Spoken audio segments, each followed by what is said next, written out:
44 ini sampai 43 sampai 48. Tentunya kalau kita lihat ayat di atas itu bicara tentang kasih, ya. Tapi kasih itu adalah bukan sekedar pengetahuan. Tetapi malam ini yang saya ingin sharingkan adalah bagaimana saudara berdoa dengan kasih. Mungkin kita bertanya, doa dengan kasih, berdoa dengan kasih itu seperti apa? Contoh, kita misalnya dijahatin oleh orang. Seringkali kan kita punya doa kan berubah.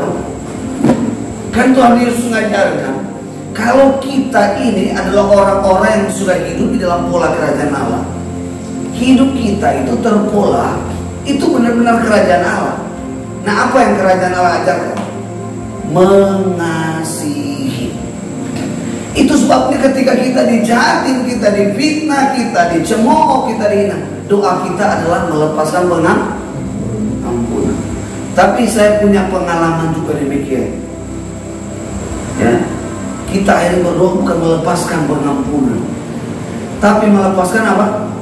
Kutuk. Kita melepaskan apa? Supaya dia celaka, supaya dia mati. Pernah Bapak Ibu punya pengalaman berdoa demikian? Saya punya pengalaman. Saya lawan orang ini tegur terlalu lama untuk bertobat. Saya bilang, Tuhan kalau bisa ambil saja dia. Kita bukan siapa-siapa. Kita harus sadar bahwa kita bukan siapa-siapa. Kita adalah sama seperti manusia-manusia yang lain. Artinya apa? Kita ini adalah manusia. Kita bukan Tuhan. Kita tidak diberi hak untuk menghakimi, untuk mengutuk. Tetapi kita diberi suatu cara bagaimana kita melepaskan berkat kasih atas orang itu. Bapak Ibu, ini firman Tuhan malam ini. Ini mengajarkan kita, Bapak Ibu, kuasanya tentang kuasa doa untuk melepaskan kasih atas orang itu akan terjadi luar biasa. Kalau saudara kita berdoa supaya orang itu mati, supaya orang itu akhirnya jadi bebal, maka semakin banyak orang di dunia ini menjadi orang jahat. Kita tidak usah berbicara di luar sana, dalam keluarga kita sederhana. Ketika kita ini suami istri, ya, bermasalah, maukah kita melepaskan doanya? Doa apa? Kasih. Tuhan, aku memberkati suami. Tuhan, aku memberkati istriku. Tapi pada dasarnya Bapak Ibu jujur, pada umumnya istri kalau sejengkel dengan suami, Tuhan hajar. Betul lah. Suami kalau sudah jengkel sama istri, Tuhan hajar. Tapi ketika Tuhan hajar dia, maka sedih dan menangislah istri atau suami atau anak. Atau ketika ada seorang ibu, dia melepaskan doa kepada anak. Jadi anaknya ini rindu pergi dengan teman-teman untuk main bola. Tapi ibu bilang begini, kalau kamu lawan sama mama, kamu pulang, kamu akan disambar kontainer. Dia keluar nggak lama, dia ditabrak oleh mobil. Dan hari itu orang itu mati.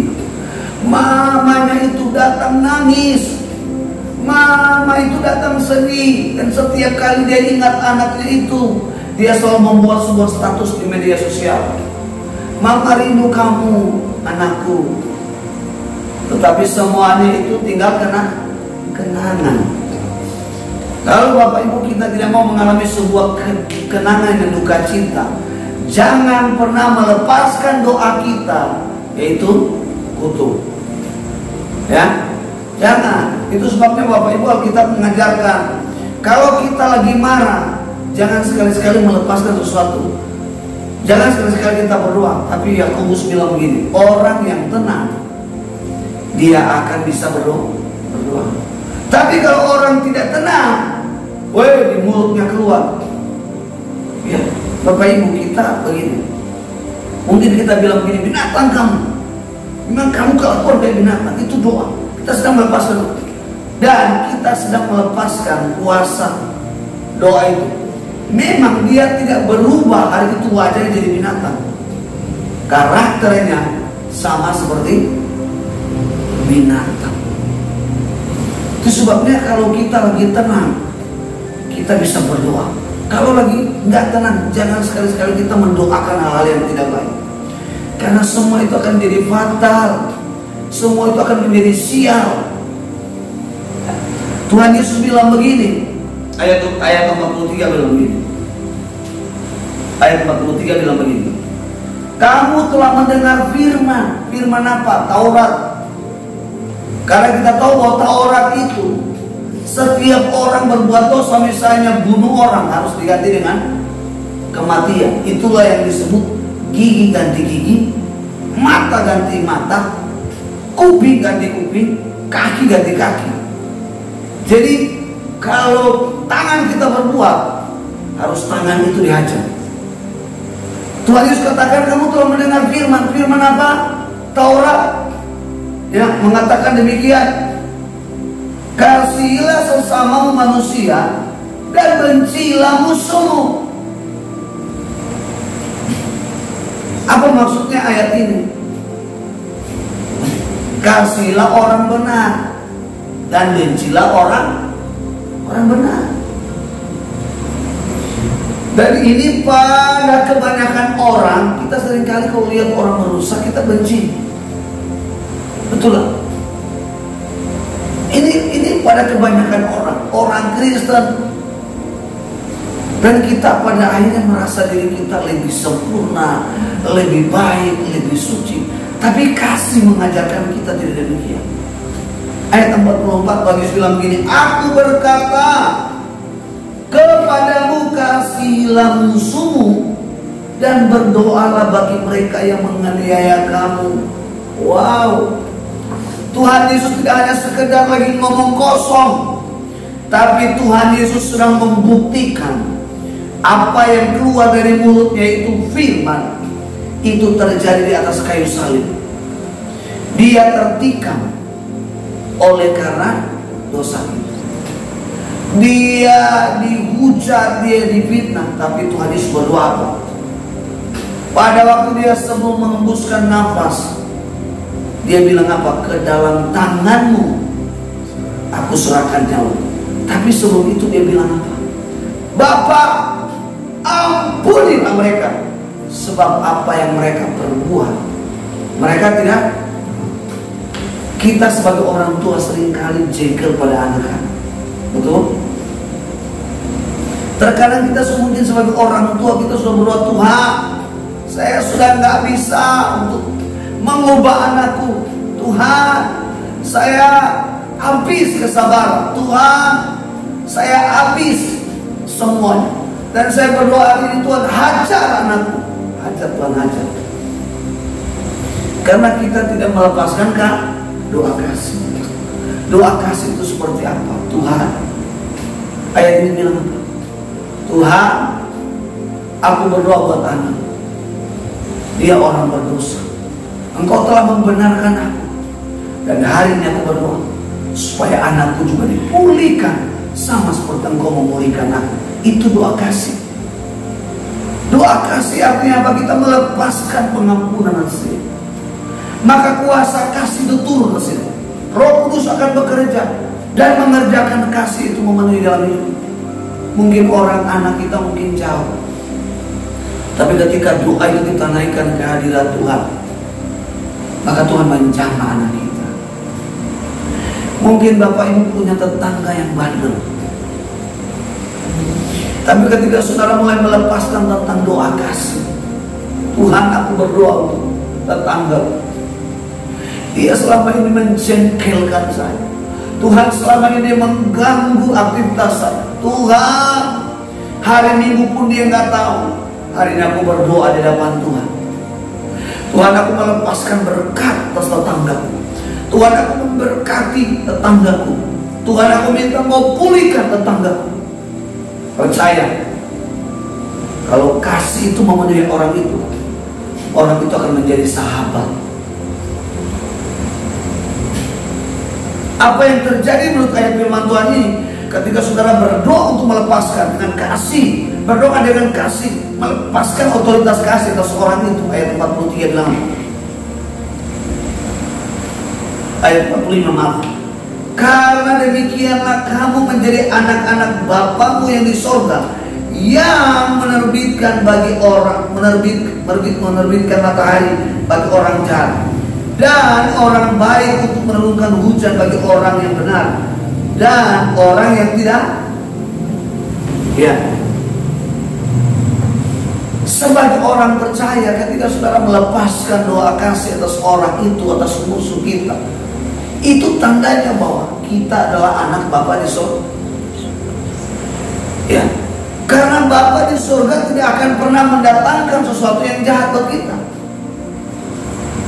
Kalau Bapak Ibu baca Yakobus pasal 5, dikatakan bahwa Dia adalah Bapa dari segala terang. Dia yang menganugerahkan, Dia yang mendatangkan kebaikan. Dan sesuatu yang jahat itu bukan datang dari Bapa segala terang. Itu sebabnya kalau Bapa kita di surga, Dia menerbitkan matahari atas orang-orang percaya maupun orang-orang tidak benar, maka hal yang sama kita sebagai anak-anaknya juga pun menerbitkan apa? Matahari bagi orang-orang yang tidak percaya. Dengan terbitnya matahari, dengan terbitnya kasih atas orang itu, maka orang jahat itu pasti dijamah Tuhan. Orang jahat itu pasti bertobat. Orang jahat itu pasti berbalik dari kejahatan, dan dia percaya kepada Yesus sebagai Tuhan dan Juru Selamat. Dia memberi hidupnya sepenuhnya kepada Tuhan. Kalau hidup kita sudah terpola di dalam kerajaan, kalau hidup kita sudah terpola dengan Kristus, artinya menjadi satu dengan Kristus, atau dengan kata lain menjadi serupa dengan Kristus, maka doa kita pun terpola dengan surga. Amin. Doa kita terpola dengan surga. Tapi kalau doa kita selama ini demikian, ada orang bertanya, Pak, bagaimana dengan Nabi Elisa? Tiba-tiba ada beruang yang mencabik-cabik. Ya. Bapak Ibu bisa lihat semua pengalaman yang dilakukan oleh seorang Nabi Elisa. Cabik-cabik orang, anak-anak kecil oleh beruang, mati anak itu. Luar biasa. Ya. Doa itu mengandung kuasa. Kata Yakobus. Itu sebabnya malam ini kita mau belajar. Kalau hidup kita sudah terpola dengan kerajaan Allah, maka kita akan melepaskan doa kita kepada orang-orang jahat, yaitu doa kasih. Ayat ini bilang apa? Kita menerbitkan apa? Matahari. Kita, doa-doa kita justru memberikan dia jalan keluar. Mungkin Bapak Ibu nggak tahu orang itu mungkin hidup dalam kegelapan karena soal masa lalu. Mungkin Bapak Ibu nggak tahu orang itu sampai terikat dengan perzinahan, mungkin karena masa lalu, sehingga dia terjual di bawah dosa itu, sehingga dia hancur dosa itu. Tetapi Tuhan Yesus ajarkan kita malam ini, ketika doa kita naik ke hadirat Tuhan, kita melepaskan doa kasih ke seorang itu, orang itu akan dipulihkan. Orang itu justru mendapatkan apa? Jalan keluar. Orang itu justru mendapatkan apa? Jamahan Tuhan. Orang itu mendapatkan apa? Pemulihan daripada Tuhan. Matahari itu bicara tentang pertolongan Tuhan. Matahari itu bicara tentang kuasa Tuhan. Matahari bicara tentang kemuliaan Tuhan. Kalau matahari itu bersinar, maka tidak ada kegelapan yang tersembunyi. Itu sebabnya ketika kita berdoa melepaskan tentang doa kasih, orang itu akan dilepaskan dari kegelapan, sehingga orang itu akan dibebaskan dari roh perzinahan, sehingga dia bisa menjadi orang yang hidup. Yang kedua dikatakan apa? Doa orang benar, doa orang yang hidup dalam pola kerajaan Allah, atau disebut sebagai anak Bapa di surga, kita dapat menurunkan apa? Hujan. Hujan bicara tentang berkat Tuhan. Hujan bicara tentang pemulihan Tuhan.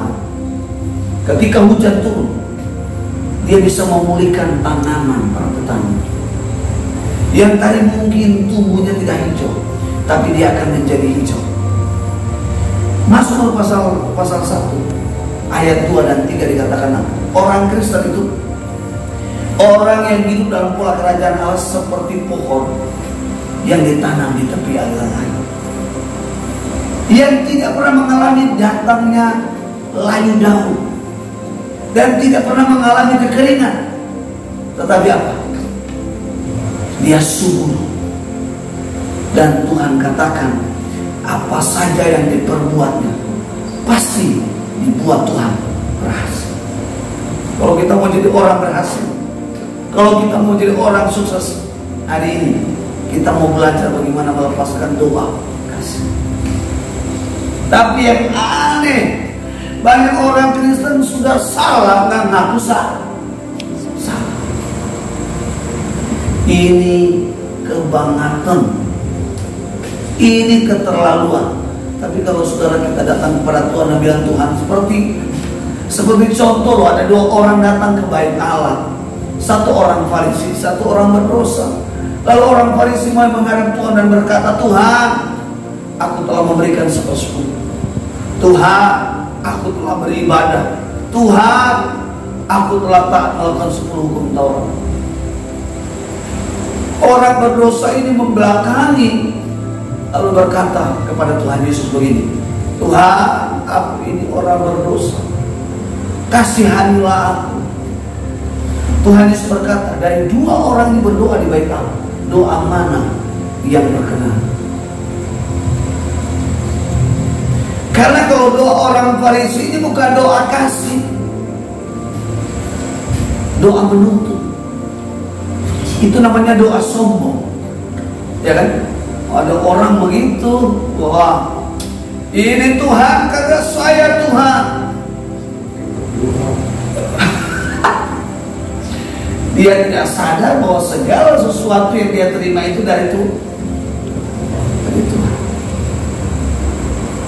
Dia tidak sadar kalau apa yang dia peroleh semua bersumber dari atas.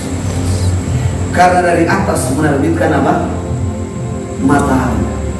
Dari atas menurunkan hujan. Bapak Ibu praktekkan hari ini doa dengan kasih.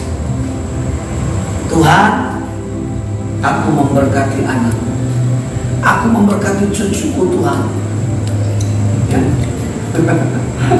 Jangan saudara, Bapak Ibu sudah lihat cucu bandel, Tuhan memang bandel anak ini, memang nakal anak ini, memang kurang ajar anak ini. Mungkin tadinya anak ini nggak kurang ajar, tapi karena kita sudah lepaskan kutu atas anak itu, maka kurang ajar anak itu. Ya, hari itu Bapak Ibu, malam ini singkat ini kita belajar bahwa kita ini bukan lagi anak-anak di luar daripada Kristus, tapi kita ini anak-anak Bapa di sorga. Hidup kita sudah terpola sama seperti Bapa di sorga. Hidup kita terpola pada kebenaran. Hidup kita terpenuhi, terpola kepada apa? Damai sejahtera. Terpola pada apa? Sukacita.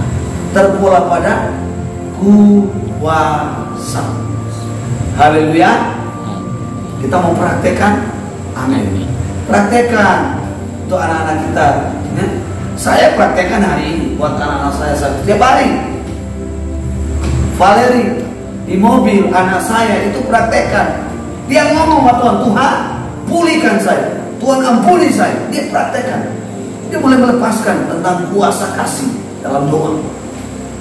Dan ingat, kalau itu adalah pola daripada kerajaan Allah, Allah akan bekerja.